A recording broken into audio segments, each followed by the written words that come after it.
There's a quiet moment just before we start the engine, where the world shrinks down to just you, the bike, and the promise of the trails ahead. This is the feeling I chase. 2 days, 1 night, and hundreds of kilometers of the Victorian Goldfields waiting to be explored. But an adventure like that doesn't just happen. It begins a couple of days earlier, with a careful ritual of packing. Every piece of gear has its place, every bag a purpose. Food, water, tools, shelter. It's a game of Tetris on 2 wheels. The goal is to be completely self-sufficient, to carry everything you need to disappear into the bush for a couple of days. Getting the weight balance is crucial, but get it right and the bike will feel like an extension of you.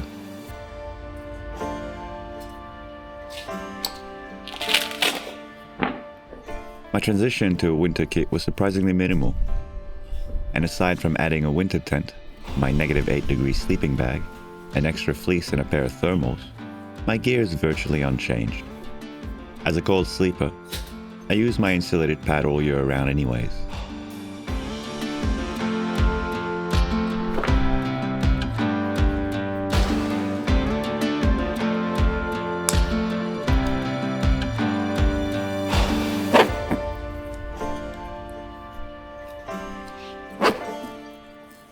The winter sleeping bag is definitely the most cumbersome addition. While not heavy, it's incredibly bulky and consumes nearly all the space in my 20-liter top bag when compressed. With the bike packed and route plugged in, it was time. Time to trade Melbourne traffic for the towering gums of the Australian bush.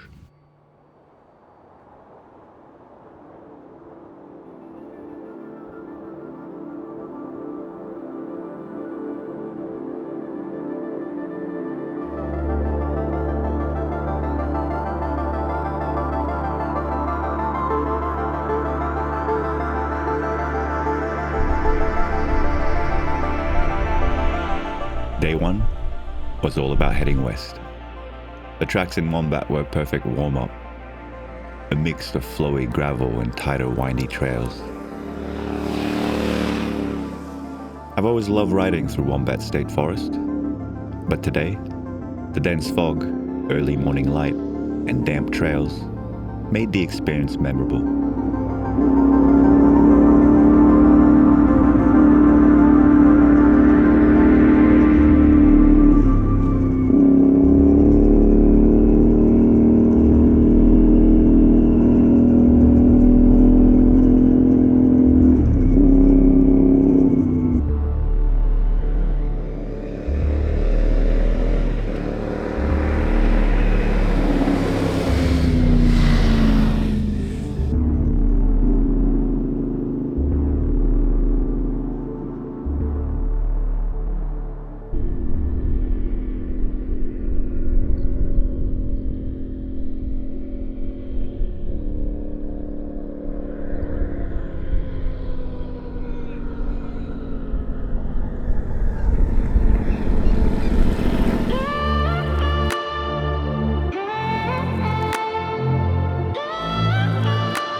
From here, I pushed on westbound towards Carisbrook, linking up quiet country roads and trails connecting the forest together. The goal was to stay off the tarmac as much as possible. I pointed the bike westbound towards Waterloo State Forest, where the tracks get a little rougher and a little more remote. This is what it's all about for me, finding those lines on the map that most people just drive past.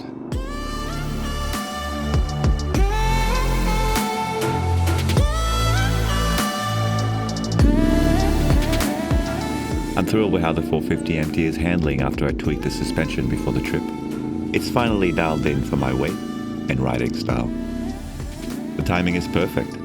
With the 450MT sorted, I'm excited to turn my attention to the DRZ. It's due for another round of modification, starting with the removal of the Enduro tower, to make way for something new.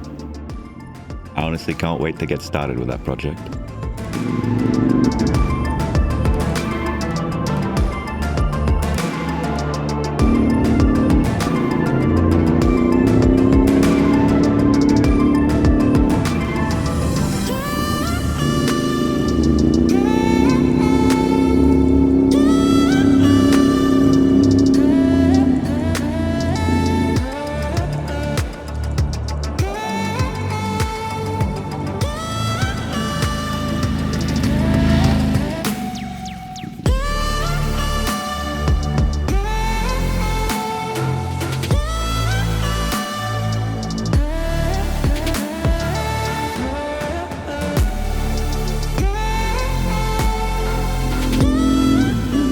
Considering how much rain the area has received lately, it's surprising how perfect the track conditions are today. The Goldfields deliver an incredible diversity in terrain, and I got to experience it all today. Clay, mud, and sand.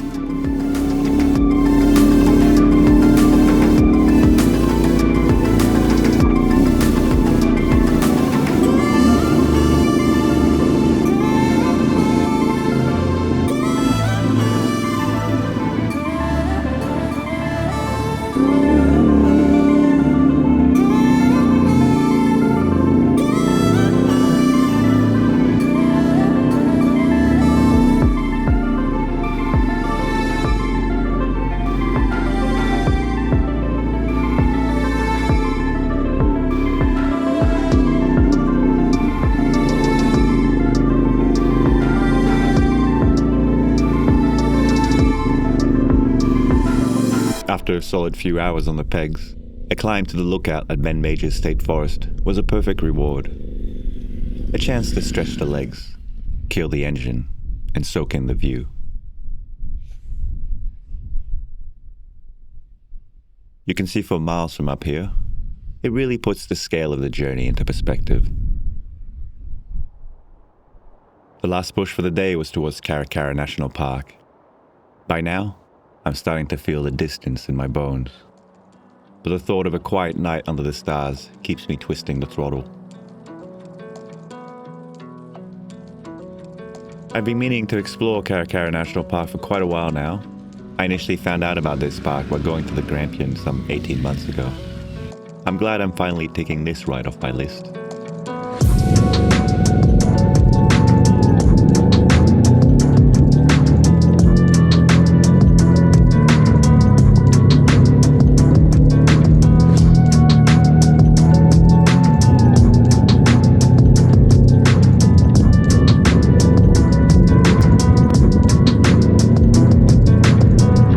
Climb up Center Road to the ridgeline during golden hour was undoubtedly the highlight of the day.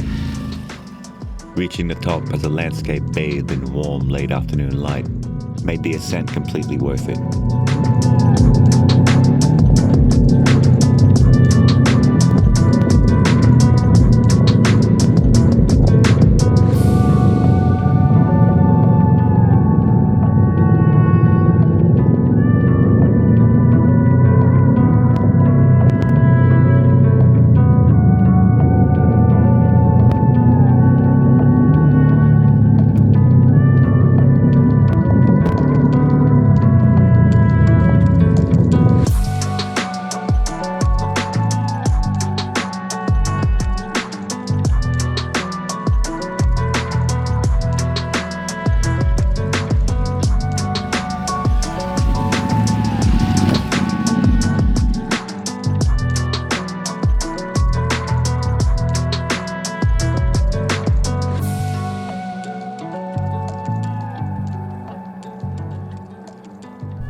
Finding a spot to call home for the night, well, there's just nothing quite like it. The engine finally cools, and the sound of the bush takes over. This is the other side of adventure riding. The quiet moment, a simple meal, a sky full of stars, and the satisfaction of a long day in the saddle.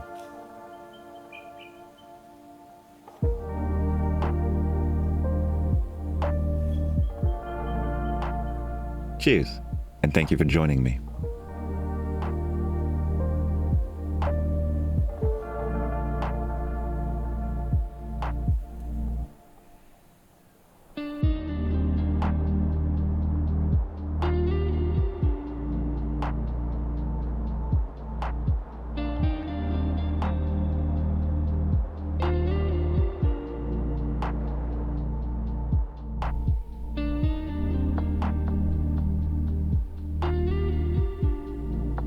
On-track meals continue to be the standout solution for my trips. I can't fault the simplicity of their flameless bag system. Being able to leave my entire cooking kit at home frees up crucial room in my luggage, which is a massive bonus during the winter month when packing space is at a premium.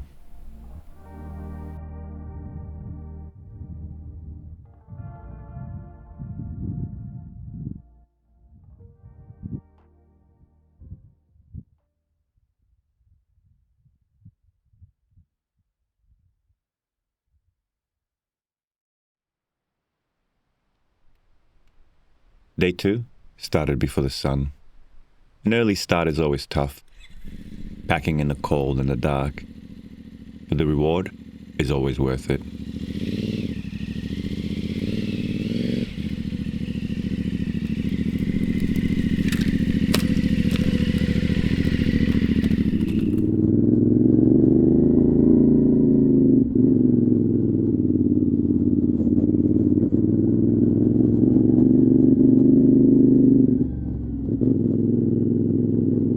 And there it is, watching the world wake up from the seat of a motorcycle.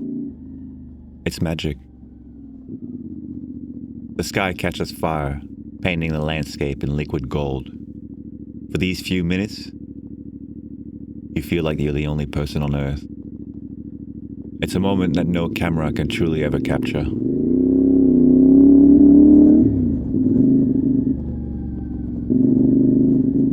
On a side note, the Colite LED spotlights are working a treat and are exceeding my expectations.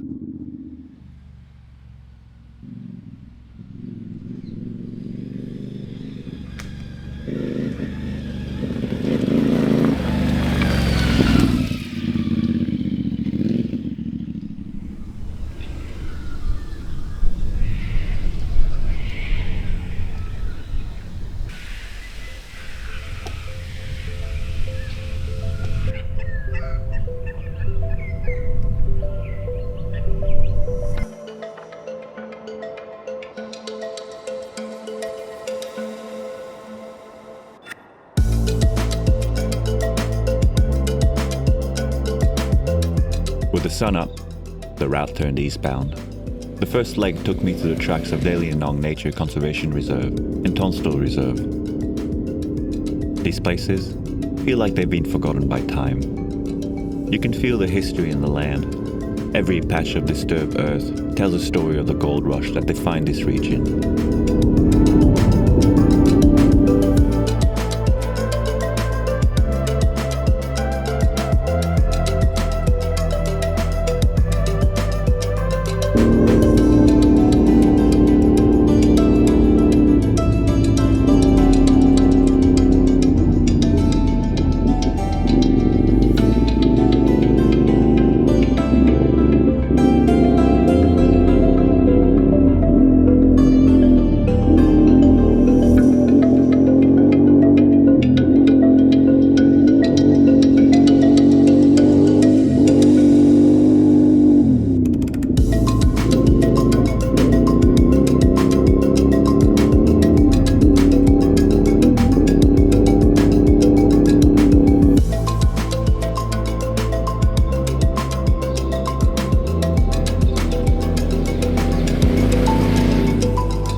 Lookout at Mollyagul Historic Reserve before heading to a site that literally put this place on the world map.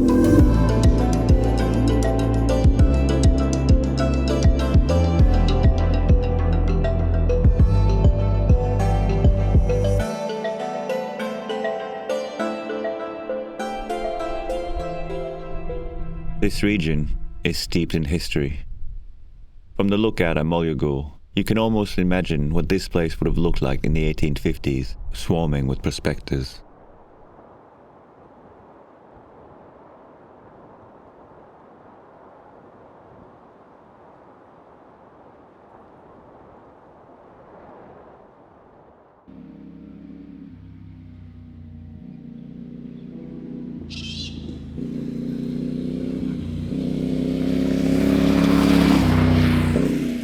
This is it. The spot where the welcome stranger nugget was found in 1869.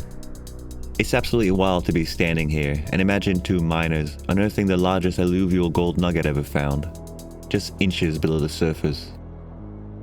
It's humbling to stand here where a discovery was made that changed so many lives forever.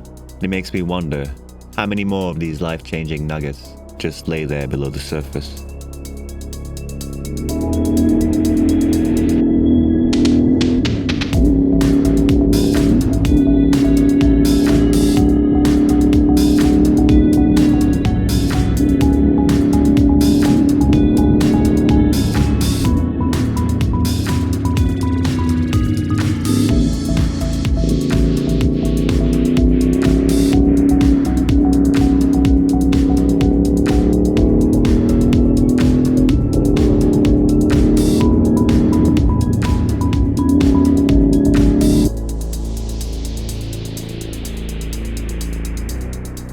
Fueled with that piece of history, it was time for more fantastic trails, pushing eastbound to the forest towards the historic town of Malden.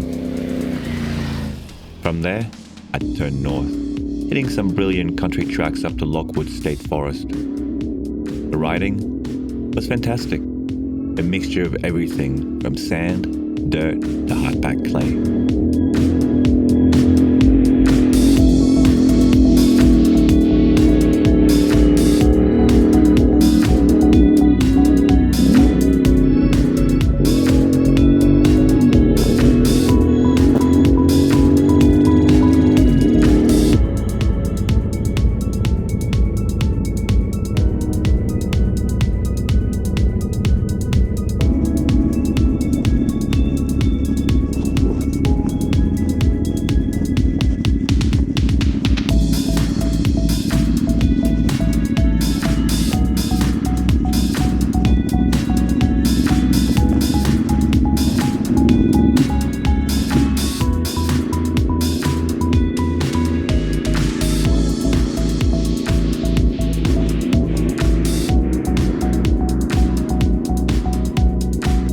The final stop of the trip was the lookout tower on the edge of the Greater Bendigo National Park. From here, you can see the journey's end, but you can also trace the paths you've traveled. 2 days, 1 sunrise, and 600 kilometers of dirt, dust, and discoveries. As always, thank you so much for joining me, and I'll catch you guys in the next one.